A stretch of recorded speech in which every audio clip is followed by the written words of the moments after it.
Welcome back, everyone, to For the Haters podcast. Today, we're joined by Jean. Jean grew up in the Pacific Northwest as the youngest of three and the only girl in her family. Shortly after high school, she came out as queer and eventually married the first woman that she ever dated. In April 2025, Jean and her wife welcomed their son through IVF. Now they're preparing to begin the process again. This conversation moves from childhood to coming out to building a family intentionally and the decisions that come with doing that publicly and thoughtfully. Jean, welcome to For the Haters. Thank you. Let's start out, Jean. Tell me about where you grew up. Yeah, so I grew up in a really small town called Winlock, Washington. So it's a town, right between Seattle and like Portland, Oregon. I started there in preschool and was there all the way through my high school graduation. My graduating class was like 25, I think, 25 people, and like 12 of us were there from preschool all the way. So super, super small town. And now I live just south of Seattle. What was your house like on an ordinary day growing up? So, I grew up with my parents, my mom and dad, who are still married now, and then my two older brothers. My household, it was interesting. Like, I grew up my older brothers are really close in age, but there's about a 5 or 6 year age gap from me and my middle brother. And I grew up with I was the one in charge of them, if you will. So, I would get them up ready for school. I would make sure they brushed their teeth. And I don't really remember that being something I had to be responsible for, but I just maybe naturally was. I don't know where that came about.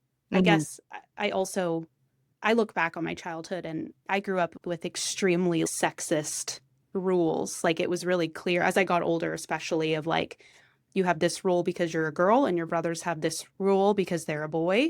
And men do outside work and women do the inside work. And so I guess now that I say that, maybe that's where I got that from. Yeah, I'm sure it was just trickled down from leading by example from your parents, I would assume. Did you feel like you were heard growing up? Not really, especially from my dad. I did from my mom.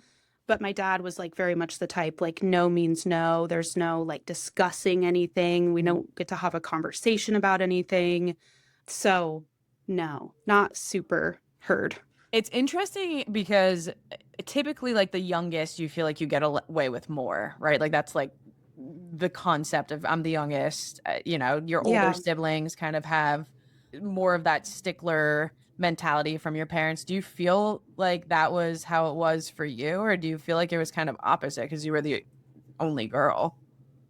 If you asked my brothers, they would say that I was spoiled, that I got everything I wanted. And in some ways, I can see how that's possible. I did dance growing up. I did competitive dance. And so my parents paid a lot more for my extracurriculars. And in high school and stuff, our school did trips, a European trip, not study abroad, but I don't know, we did a tour of Washington, D.C. and then we went to Italy and I got to do all those things and my brothers didn't. So in that sense, I got more, but I don't know. I feel like I was such a different personality. I demanded more. I asked more questions. I challenged more.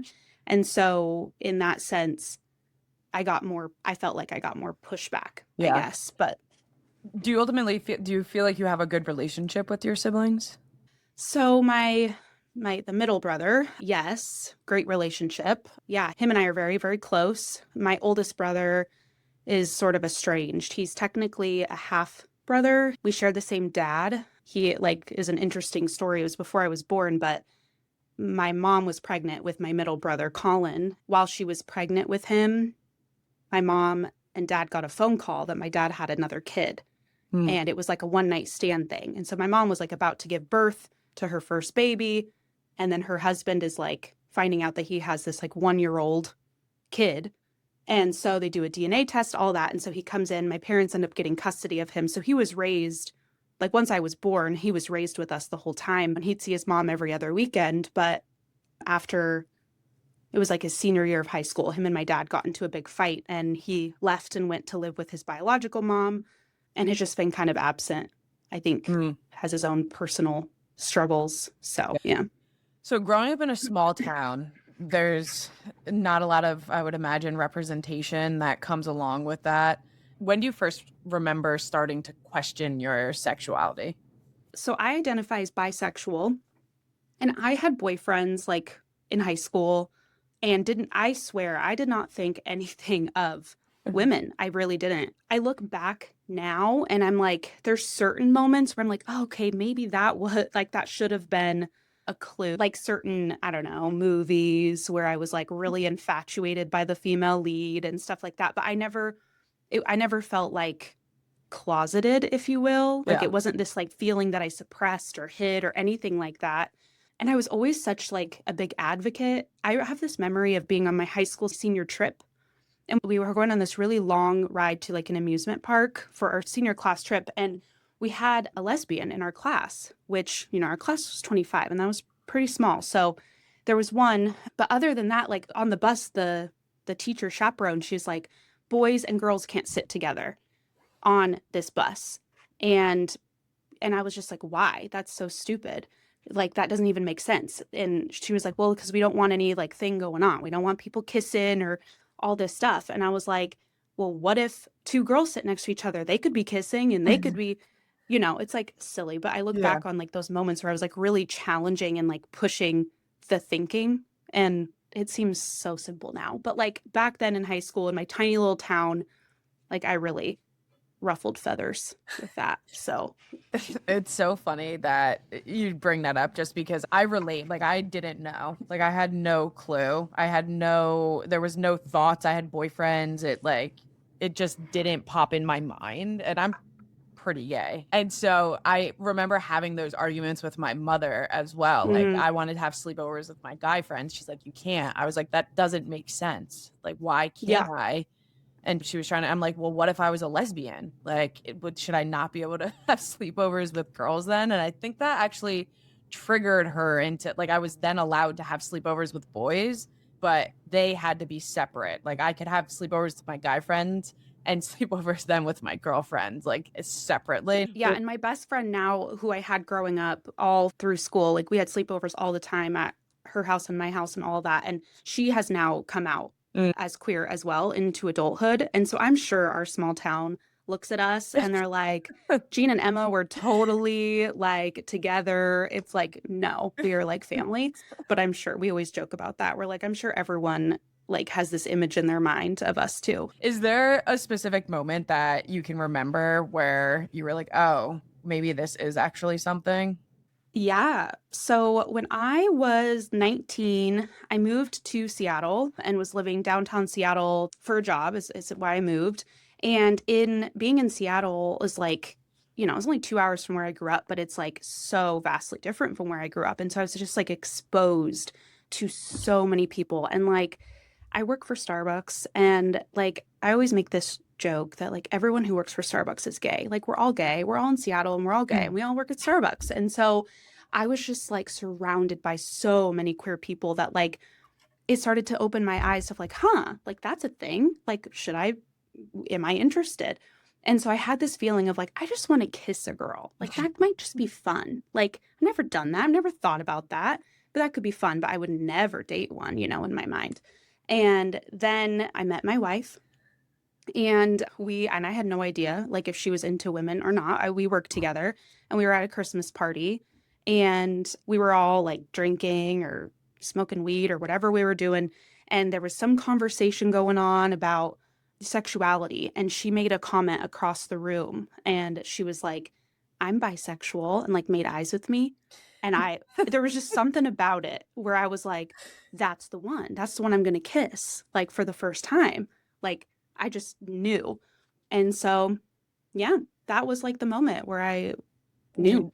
Who did you tell first? Who did you talk to? So I actually called my mom and told her that I was Mm. going to kiss a girl that I wanted to. And I don't know why. I just called her. I mean, I feel like I tell her mostly everything. And I just called her, and she was just kind of like, okay, well, like, have fun. Like, I don't know what, like, you know, I don't Yeah. really remember much of her reply. But after Allie is my wife's name, were together, I started to tell my family. Like I just called them and was like, hey, I'm like with this girl. I wasn't ready yet to say like I am gay or I am Mhm. bisexual. I just had this feeling of like, I'm just with this girl. Like, I don't know. I'm having fun. I like her. But yeah, so it was my mom. It was my mom first. Was there ever any hesitancy of like talking to your mom or your family? Was there any concern about their reaction and or not being accepted? I had some concern with my dad, but not that he like wouldn't accept. I guess my biggest hesitation, I knew that my parents were always going to be, where I don't come from a religious household. So it's like there's nothing about like this Mm. being a sin or anything like that. And I'm very privileged and grateful to not have that aspect. But my biggest concern and worry was that I was going to be living a life that my parents didn't expect for me. They Mhm. didn't imagine for me. And my mom would always make comments, growing up like, oh, I would never want my wish for my kids to be gay because that would mean a harder life. And I don't want them to have a hard life. And that always kind of stuck with me. And I later talked to her about it. And I said, that's actually really not helpful. Like, I get your point. Yeah.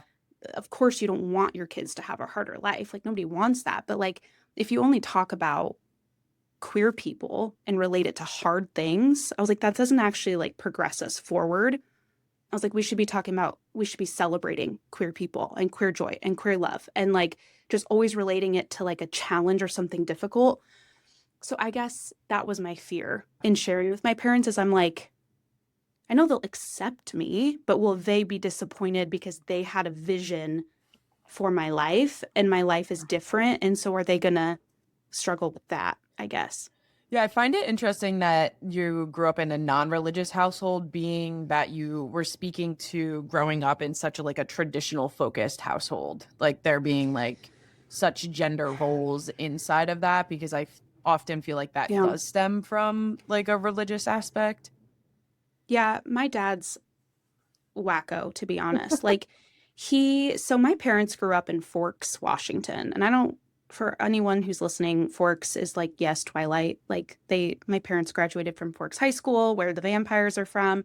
Not really, but really small town and like no exposure. And like my dad is a logger. And like if you saw him, you would think like, that is a big old Trump supporter. But like my dad is the most liberal man you'll ever meet. Interesting. But he wasn't really like that growing up either. Like he's very strange. Like he like believes in women's rights, but then he's all about like the gender roles. Like it doesn't Mhm. really make sense to me and it's very confusing. I'll take it as a win. Oh yeah, I mean, I prefer Yeah. Can you go a little bit more into this relationship with your wife? Like, yeah. how do you cross that line with her? Is it you pursuing? Is it her pursuing? Yeah, so I feel like it started out with her pursuing, like, I don't know how else to explain it other than like she just had the eyes. Like you could just tell.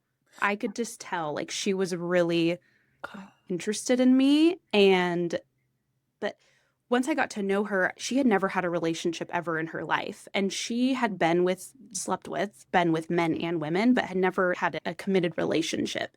And I had only, like, I've never had one night stands with the men I had been with. I had only been with people who I was in a relationship with. So we were kind of different in that aspect. So once I was hooked, then I feel like it was me more maybe chasing of like, okay, I'm going to lock this down. Like, have a relationship. Although she was totally wanting that too. Like, Hmm.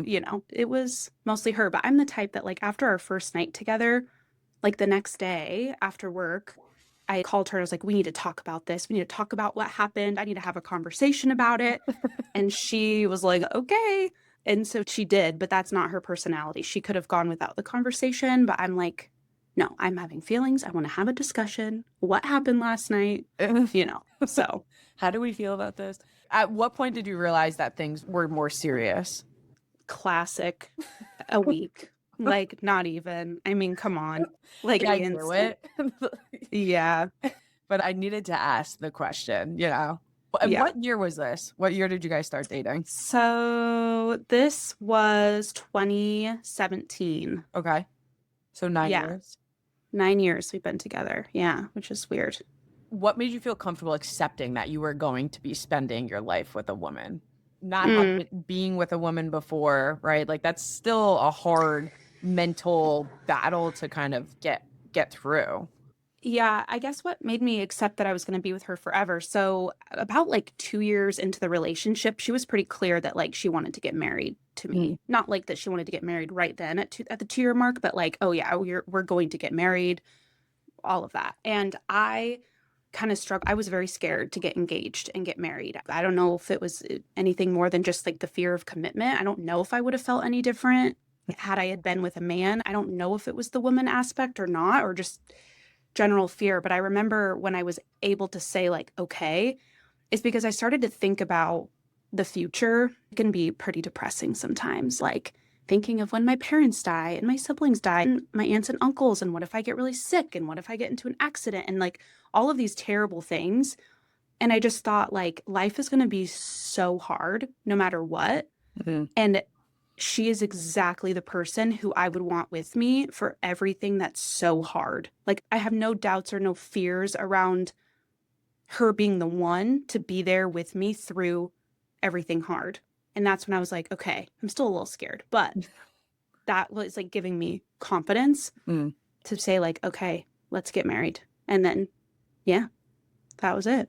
I love that you explained it like that because I find myself, I'm not really surrounded by queer people. Like, I have queer friends, but in daily life, in all things, I don't really interact with my queer friends. Like, I'm surrounded by heterosexuals. I would even say, like, my following is predominantly like non queer people as well, which is interesting. But I often find myself having conversations around wanting better for my friends, wanting better for people.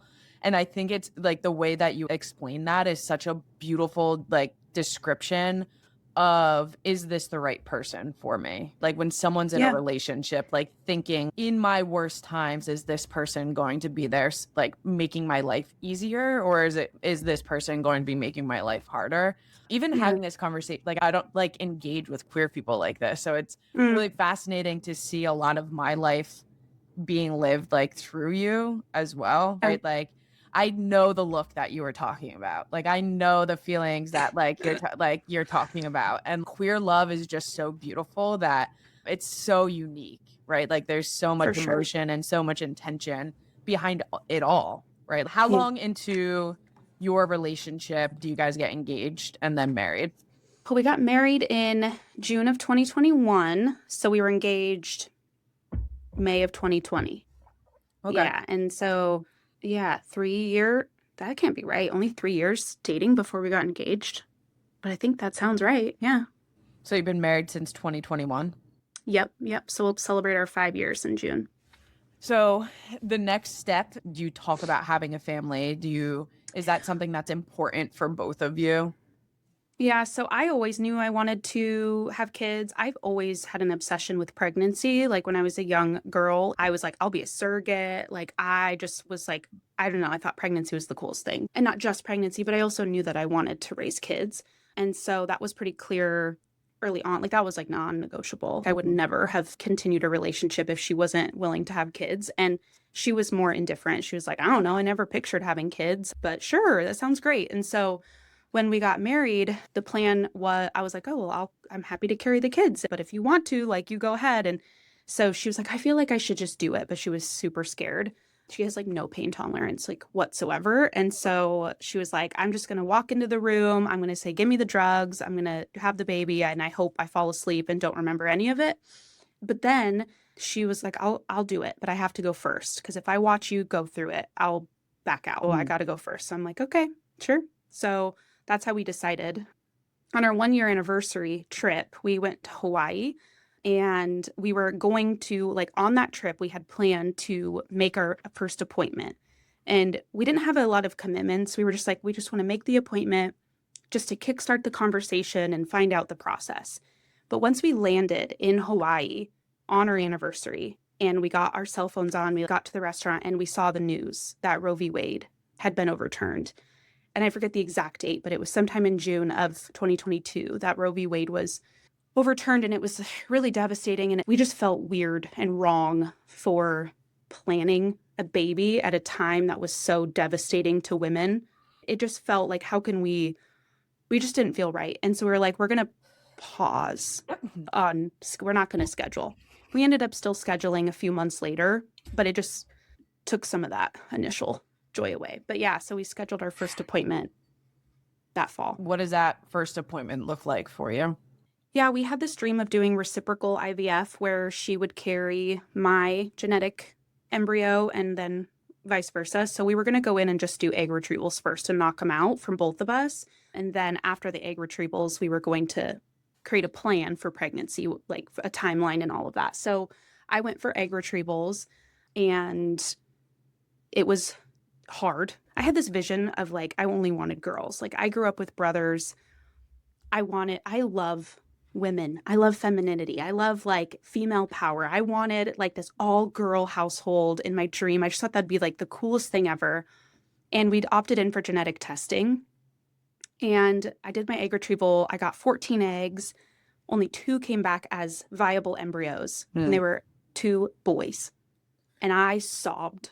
I cried. I was like, I don't want boys. Like, I don't want that, and I'm not ashamed to say that, even though it sounds silly looking back. Allie then does an egg retrieval. She gets 2 boys and a girl.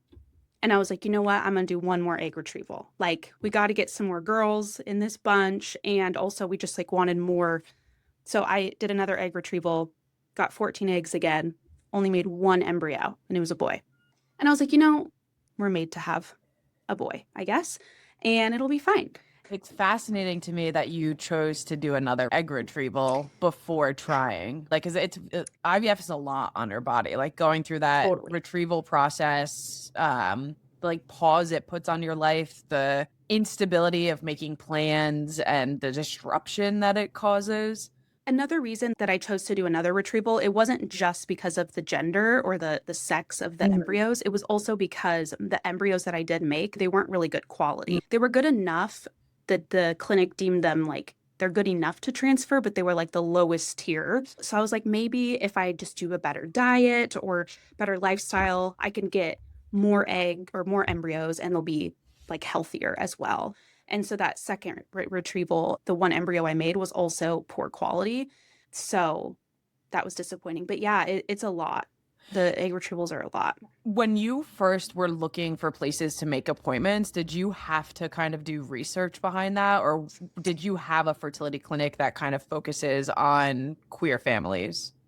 No, we have a fertility benefit through my wife's work called Kind Body. It's not like insurance. It's just a benefit, like a different benefit. And so there was like literally 1 clinic to choose from that like covered it. So yeah. So you weren't left with any choices. Did you feel like when you went into that environment and that appointment that they were inclusive to you all?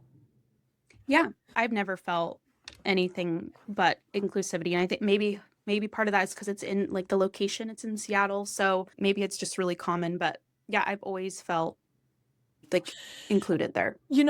For us, when we were going through it, it wasn't that we didn't feel a sense of inclusion. It was that there's such a difference between us going through IVF and a heterosexual couple going through IVF, right? Like, I've said this multiple times, like, when we show up to a IVF fertility clinic, we're showing up as our first step into building a family. For other couples, it's their last resort to building a family. And so like the feeling that you're walking into there are vastly different. And so for us, when any room we walked into, it didn't feel like people were excited for us when we were excited, right? Yeah. No, hearing you say that, it was the similar experience for most of the staff, where it's just kind of like cold, like dry, and I don't know. I guess I didn't think of it that way. You're right. Like it isn't exciting in a first step. Yeah. That's probably why. So you both go through retrievals. You go through another one. Your wife is preparing for a transfer. How long after the retrievals do you do the transfer? So my second retrieval was in January of 2024. And so my wife did an embryo transfer in March of 2024. Right before the transfer, the plan was always to do reciprocal. So she was going to do one of my embryos. And she started to get really nervous because she was really scared of the transfer. As she started to learn more about the process, she was super afraid of it not working and having to do it again. And she's like, I don't know if I'd be able to do it again. And so she was like, I don't think I want to use your embryo because yours are just not as good of quality. And so the likelihood of it working is greater if we go with mine.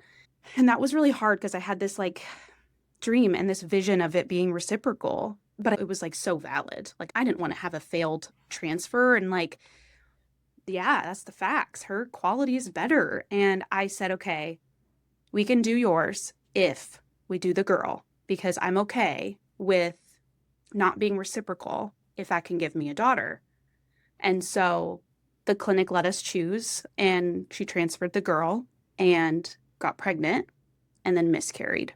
And it was devastating, like horrible. Like I never would have expected the level of pain that miscarriage would cause. I almost feel like it was more for me than my wife. Like I feel like I really, really struggled. Yeah, it was terrible. Do you feel like the pain came from that your concept of your dream of your family was like completely then taken away? Because that was the only girl embryo, right? Female embryo. Yeah. Yeah. I think that is what it was. I think I just had like the second that the test was positive, I think I just had like I felt like an instant connection and vision and like emotional tie to the pregnancy. So the miscarriage, it felt like, yeah, it was just like grieving what that could have been. How long after that miscarriage do you guys wait to do another transfer? So after then, the clinic recommended that we do a mock transfer where they essentially, I forget what it's all called, but like they go through the exact same process to set you up for a transfer. But then instead of transferring an embryo, they take a swab. So you do all the medication and the calendar and everything.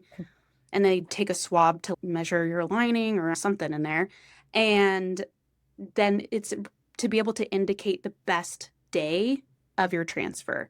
So that they do that whole test in like April or May, so like 2 months after. And then in July, we did our second embryo transfer. We still used Allie's embryo because it was still better quality. And she got pregnant and it stuck. I've never heard of doing like a trial. I think it's called like Emma and Alice or something. Things to your body though to like get that information after one failed attempt. I don't know if I would like having had gone through it, I don't know if I would have ever agreed to do like a trial where I knew I was just putting all this stuff into my body, going through all that. So that must have been a hard decision as well. For sure. I was more like, let's leave it up to chance again. But she's like, I don't want to have another failure. And so this is going to, but man, it was ultimately her decision on that. And yeah, they ended up finding out from it. They were like, oh, because I think on her first transfer, they did it on like day 5 or whatever. And then with the test, they're like, your ideal date is day 6, which is like cool to find out. Okay. But then it also kind of is upsetting. It's like, really? So like the one day is what caused that miscarriage? Like, is that what you're saying? Like, oh, just one day like caused everything? I don't know. But so it's crazy, like the science behind like how particular days have to be, timing of things. And it makes it even like when you think about people accidentally getting pregnant, it's like, that's crazy that like the perfect time at this perfect time, like for that to actually happen. For sure. I mean, there's also a lot of like, it's crazy that people just get pregnant without like having to go through all the steps of like the genetic testing and all the That'd things. be nice. When do you feel confident in that pregnancy, that second one? Is there ever like a sense of just being able to enjoy it, or is there always that kind of darkness over you? Yeah, I feel like I probably was able to start getting excited around like 10 weeks. I think So the second time around, after the 2-week wait and you do the blood test to confirm you're pregnant, where they measure your HCG levels, the second embryo transfer, the levels at 2 weeks was like astronomically higher than the levels were during the first. So that was like a good start. That set us up well to like kind of be excited. But yeah, I was really nervous going into it. I'd say around 10 weeks, I was able to be like, okay, this is happening. It's real. But then, every step of the pregnancy, it's like I always had the like, okay, but really at 20 weeks, and we're halfway, then I'll feel good. And then at viability, I'll feel good. And I was so afraid of birth. I was like, my fear was that she was going to die giving birth. Like, I was so afraid of that as well. So it's all scary, all of it. Let's back up a little bit. So the conversation about deciding on donors. When you walk into that clinic, what options did they give you? And did you know about like any other like options available? I remember them asking if we had a plan, and we didn't, meaning we didn't have anyone in our life that we would have wanted to be a donor. So we just assumed a sperm bank, and that's what they offered. So they gave a couple of different websites to choose from. And so that's how we did it. What was most important to you? Like what criteria mattered? Honestly, nothing. I had very little criteria. Like, obviously, I knew that we had to get genetic counseling done. And so just to make sure health-wise, certain genes and chromosomes for both me and Allie had to match. I knew that the health part would be taken care of. I wasn't concerned about that. Allie has brown eyes, and I love her brown eyes. So I was like, I would love a brown-eyed donor to increase the chances of brown-eyed kids because I just love them. I'm 6'1". My wife is 5'1". So I was like, let's find a donor in between. So, because I don't want our kids to be crazy tall, but not super short either. That was it. Like, honestly, it was at the point where we were flipping through online to find the donor. And after I said the not too tall, brown eyes, I was pretty much like, just pick one. I don't care. Did she agree with you on that approach? Yeah, I mean, I think she had a little more interest in reading the profiles about the person's interests and their degree and their personality. I think she took more time, than I did on reading them. But yeah, she ended up coming across a profile of this kid who she thought looked like me, because the profiles are only of baby photos. It's not adult photos of the donor. And so it was like a baby photo where she's like, I think this looks like you when you were a kid. And I was like, great. Let's do it. So not for it, which is so fascinating. When we talked prior to coming on, we have such different approaches to choosing a donor and the importance behind. What do you feel like? What comes up for you when you hear about different ways that people are doing this? I mean, I don't like judge obviously other ways of doing it, but like, I'll be honest, I feel like this feeling like I must be anxiety like in my chest when thinking of any other way, because like I want to live this naive life where I think that our son is half of mine and half of hers. Like, to me, like anybody else is so irrelevant. And like, I don't know if it's like this defense that like it's like as if the donor, to me, it's like they're not a real person. Like, that's not real. Yeah. Like, this is our kid. Only we made him. Like, I don't know. And I don't know why.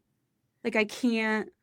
And I worry about when he's older, like, what if he asks, which of course he's going to ask. Like, I'm prepared to have, the typical conversations, but what if he gets older and like really wants to know and is like, I want to meet him. I want to find him. I am going to have to work so hard at emotional regulation because it's not fair for my babies to feel judgment from me, but it will probably hurt me. The people that I know that have had kids have all done the same and gone to sperm bank, picked an anonymous donor. Some like files open up at when they're 18 years old so they can get information at 18.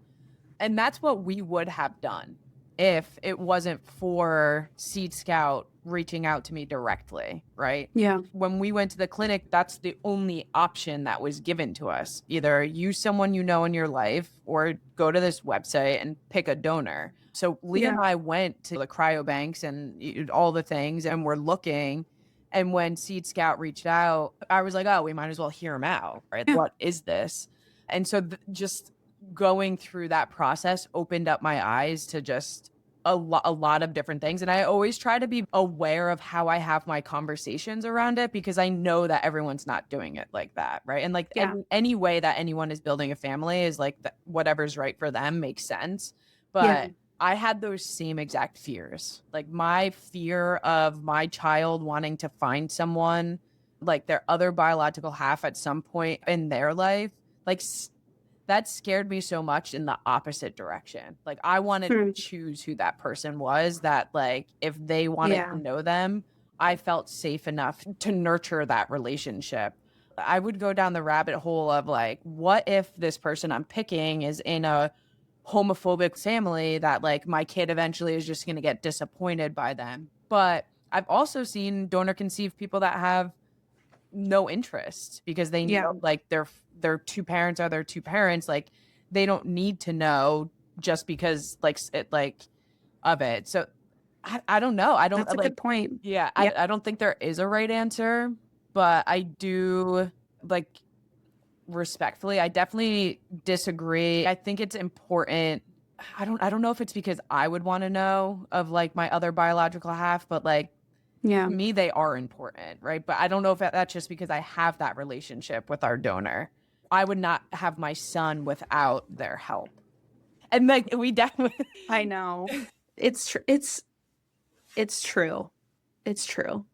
And I need to work on it more. And I think something that Allie and I have talked about that could be helpful is for Carson, my son, and our future kids, because we bought enough of sperm to have like multiple kids with the same donor, but is to like call out, funny things as he grows up. Like, oh, I love your laugh. That must be from the donor, because that doesn't sound like yeah. me or your mom. And like certain little things to like help him have like this identity to it. And I also saw a creator on social media, I forget who it was, but like I've always kind of wondered for like Father's Day, obviously it's going to be talked about at school or whatever. And I'm sure that schools now are inclusive enough that they share with kids, like you can do your grandpa or your uncle or your friend or whatever.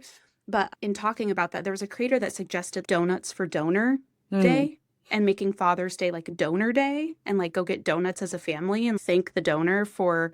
And I was like, that's cute. And I love that. And we're going to do that. And Yeah. so there's like little ways where I really want to push myself to like normalize it. But my fear is you, like you were saying, like you cut off that importance in your mind that your feelings are just going to be so hurt in the future, like the possibility, because like your son and your children can grow up and not care, but like if you're setting yourself up for the other side of it, then like either way is going to be fine, right?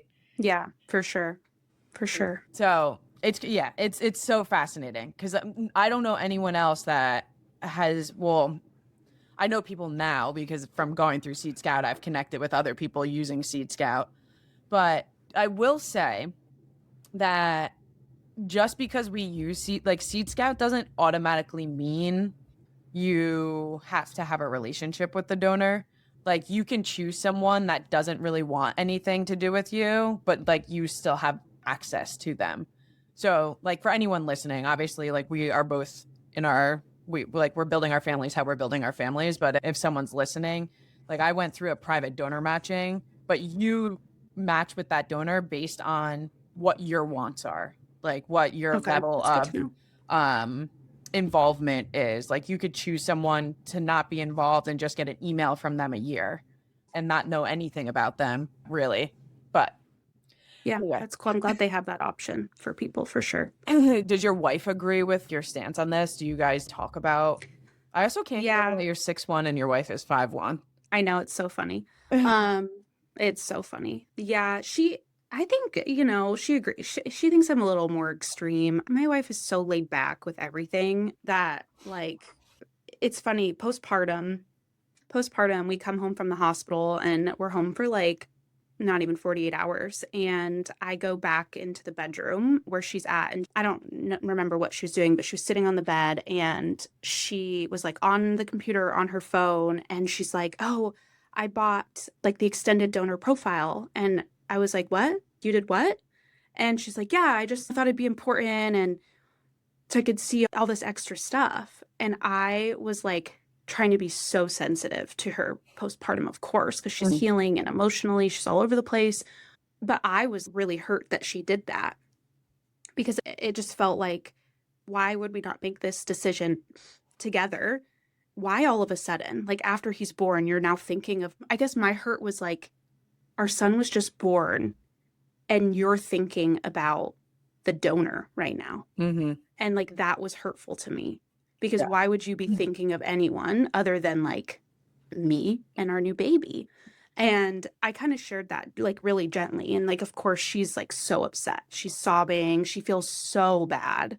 She's like, I wasn't thinking of it like that. It was just because of medical reasons and all this stuff. And, you know, she was 48 hours postpartum. So like, she just wasn't thinking, I guess, like through all the scenarios. But it did kind of open the door of like deeper conversation with her around like our thought process around the donor. And I think I was placing a lot of blame. This is how it should be and how you should feel. But then I had to also look in the mirror. Why does this upset me? And like, why am I thinking that there's only one right way to do this? Kind of, you know? I'm curious how you handle people that like when they're in conversation with you, like say dad, because we get it all the time. Like people use dad in a scenario. Do you see that at all? And have you had to like correct someone or?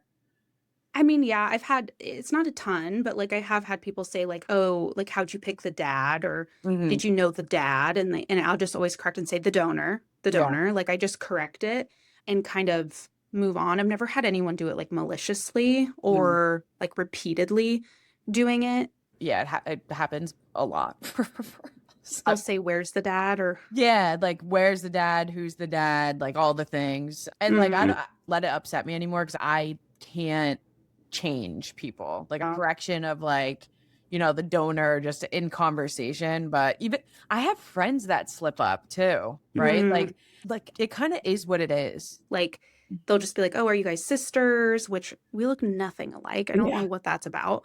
Or like, are you friends or whatever? When we went to a Mexican vacation several years ago before we were actually married, we went to book in and they literally, it's like, feels like a cliche, but when we were checking in, they're like, oh, we had one bed, we'll give you two. Yeah. And I was like, no, we'll take one bed. Thank you. Yeah. Like, what?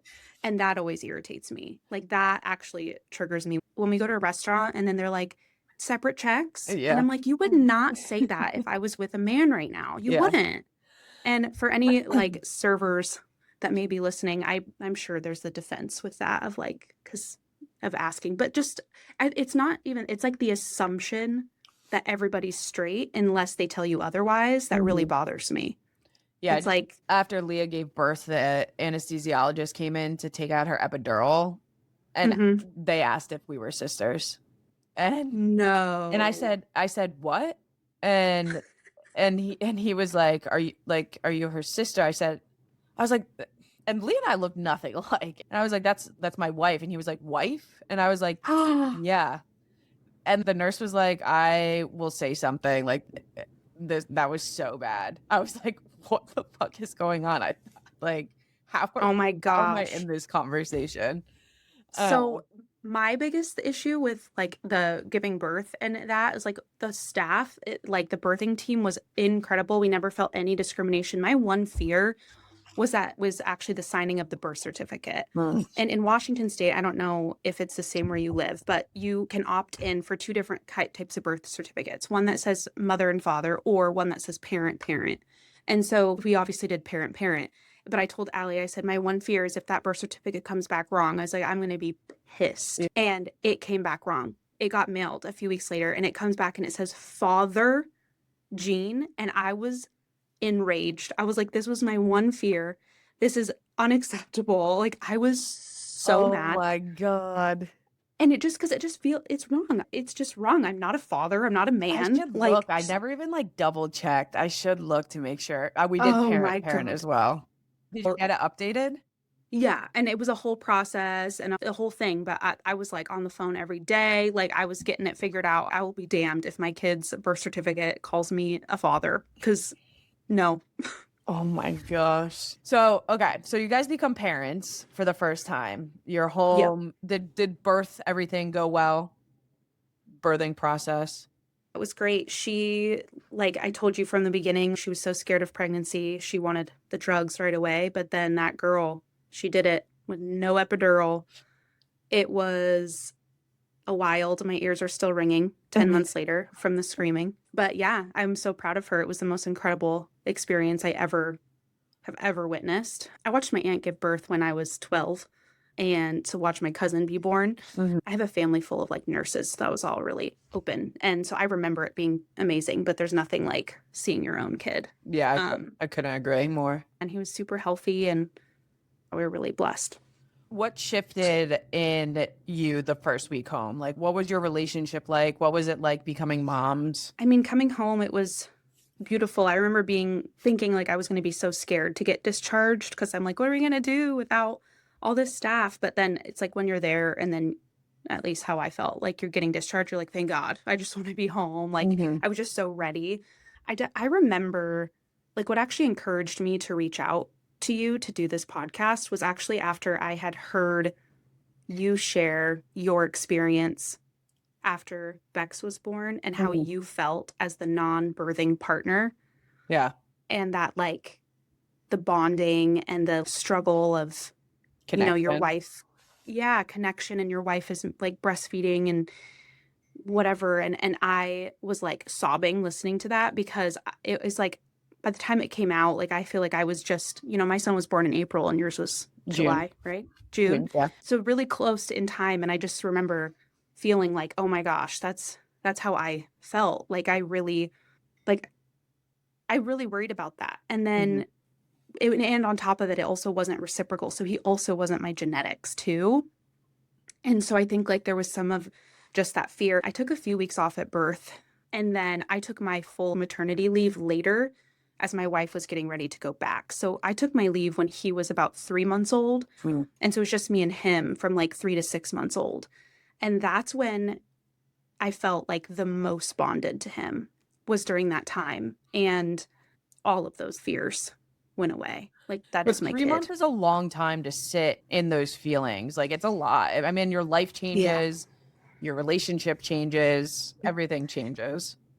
I was off the first 4 weeks. So the first month, so it was like months, like 2 and 3, I guess, that I was working. A lot changed. And she was breastfeeding, still is, but sometimes she pumps and I get to feed him the bottle. And I mean, that's been going on for a while now, but like I would just start to ask for that. I'm like, I want to put him to bed tonight. Like, I want to do that. And I have so many photos of me and him in the nursery of like when he's after a bottle and he falls asleep and I just like take a picture and I have so many of them and it's like my sweetest moments. Yeah. And I put Bex to bed every night. So that's like kind of like our bonding time and like our time together. And I mean, these months, everything really just changes. Like they have a personality. They're this human and they love you. And you could see in their eyes that they love you. And so it's like yeah, that mutual connection that starts to build. for But sure. again, life changing. Like your world is flipped upside down. Oh, for Um, sure. how do you guys start that conversation of when the right time is for baby number two? So, yeah, originally before Carson was born, we had planned on like a few years of an age gap. Like I always said, I don't want two diapers at the same time. Like I'm not wiping two butts at one time. But literally, we got home from the hospital and we were like, we've got to do this again. Like, we got to do it. We want another one. And so we were back and forth. We're actually building a house right now in like same ish area, about an hour away from here. And it's going to be ready by like January of 2027. And so we were back and forth on wanting like when to have another one, but we decided to try right now. And so if all goes well, the baby will be born right as we're getting ready to move into our new house and sell our current one because we're crazy. But No better time, I guess. like we're already in the thick of it, you know? It's Of already like crazy. So like why not? 100%. I mean, we tried right after, but unfortunately it didn't work out. So we're going to wait. But does anything feel different doing it the second time? Well, the second time I'm actually not doing IVF. I'm going to do IUI. Okay. So it is a different process for those who maybe don't know what IUI is. It's intrauterine insemination. It's much less invasive than IVF. There's no genetic testing. There's no egg removal. It's just donor sperm inseminated straight into the uterus. A lot less medication, but it's also less successful as well. So the pros of it is that it's much less harsh on your body, but the cons is that the chances are a little bit less than IVF success. But the reason we're going with that is because we want one from my genetics as well. And the 3 embryos we have from my genetics aren't great quality anyways. We just thought it's worth a try. I'm excited. Good luck. Baby dust your way. I hope that Thank you. you'd only have to go through 1 round, but if you have to go through a couple, I know that that's all right as well. What feels most important to you for your son to understand about your family story?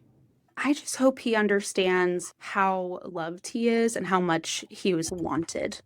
We worked really hard to have him, and he came from so much love. And so I hope he knows that.